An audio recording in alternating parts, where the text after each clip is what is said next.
Happy Monday! Happy Monday from Panther Creek High School! Go Cats! Happy Monday! Happy Monday! We're outside because it's so pretty. It is. It's a little warm today. It is, but look, after that 100 billion degree weather. We were on the sun at that point, so now we're at least off the sun. That's right. Now it's just normal North Exactly. Carolina crazy weather. So I wanted to talk a little bit this week about writing in the yearbook. And I think it all stems from gathering information. Do you ever hear people say that their writing in yearbook is boring? Yes. Why? Well, because the people writing it did not gather the right information. It's really simple. You can't just write that the JV team is having a comeback year. You know, you got to have a reason for writing it, and it has to be real facts. And, you know, everybody's different, but personally, I like a little writing in my yearbook and not just pictures, but we're not reading a textbook, right? So there's a balance. Nope. I love even a list sometimes. Me too. Or, you know, or a little like, what would you call it? Not on an interview, but turn it into an infograph. Yeah. You know, you need writing because your eyes have to rest. And good design, writing allows your eye not to have such a heavy space on the page, and that writing allows you to have that little space. It gives you a little balance, and it adds extra room for coverage. That's right. And we always go back to coverage. Everything, because if you even just have a quote from a kid in some copy, you can tag that, and he knows that he is on that page, even if it's just text. That's right. That's right. Gathering information means going out and talking to people. And I think we may have said this before, but like if I'm pulling somebody out of a math class, they're in math class mode. They're not in yearbook mode, right? That's right. So how do we pull somebody out of class and get them in yearbook mode and get them to talk to us and not just get a dumb answer? Hi, I'm Kim from the yearbook staff, and I'm here to interview a Spirit Week. Interview? You know. Interview? No, come back. No, really, it's not that bad. So, what day was your favorite? Saturday? We didn't do Spirit Week on Saturday. Are you sure there wasn't another day? Well, I don't remember what the days were. Okay. Did you participate? In what? Spirit Week. Oh, no. Hey, I'm asking questions from the yearbook. Can you tell me what your favorite class is? I don't like any of my classes. Well, which one's the least bad? Well, PE. Oh, what do you like about PE? That I don't have to sit in a desk. And you know what? I'm in math class right now, and I'm not doing so well. So you're just going to have to go. Bye. We're having one of those years we're having to rebuild. Why are you asking? Who wants to know? You know, I'm just hanging with the guys, just really liking what I'm doing. I didn't participate. Nobody understands these questions and answers. Well, we have to ask the right questions. And these kind of have to be open questions. For example, I don't know that much about golf.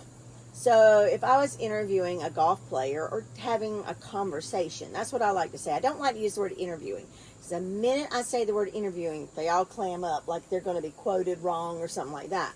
So what I prefer to do is have my cell phone, turn it on, and say, hey, I know nothing about golf. I know you're one of the best golfers on the team. Can you explain the sport to me? And then they will tell you everything you want to know.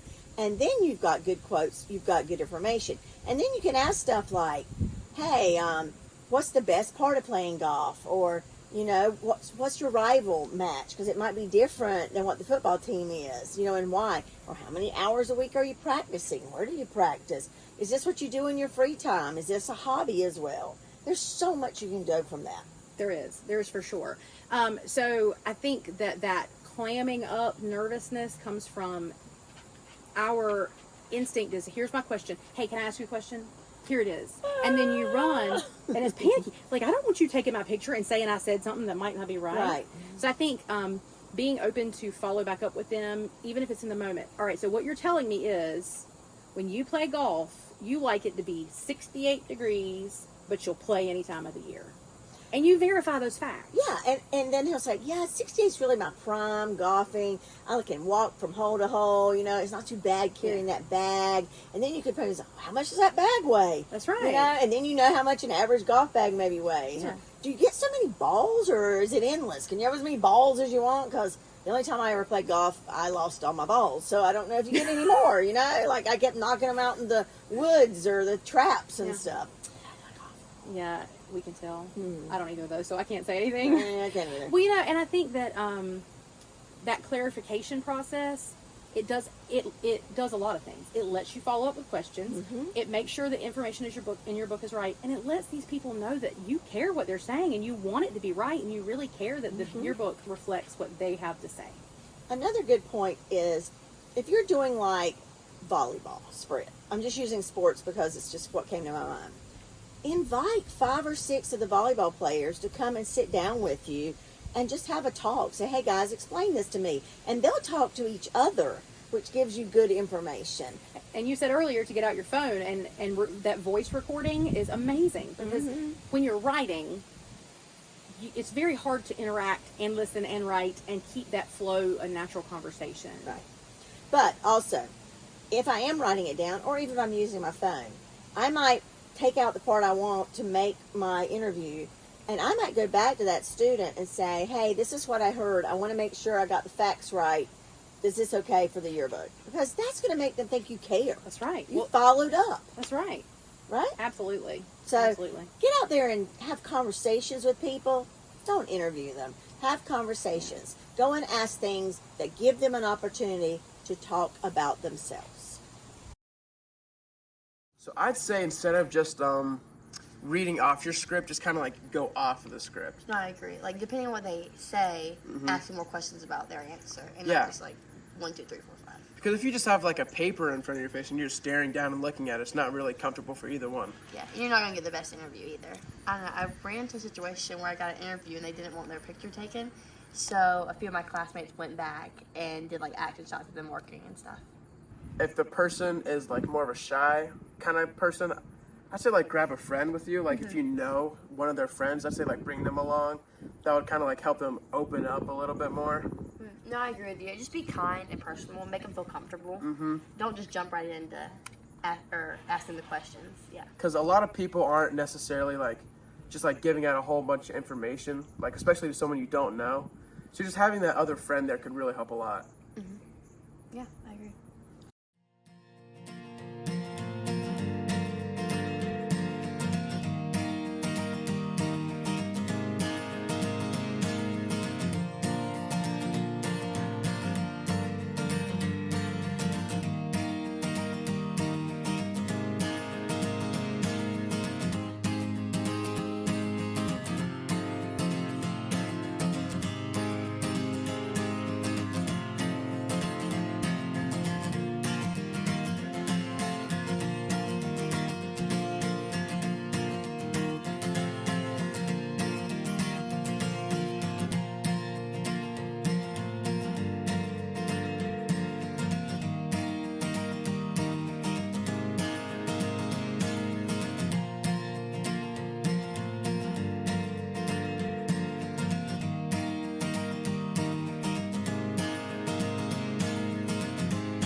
Right here.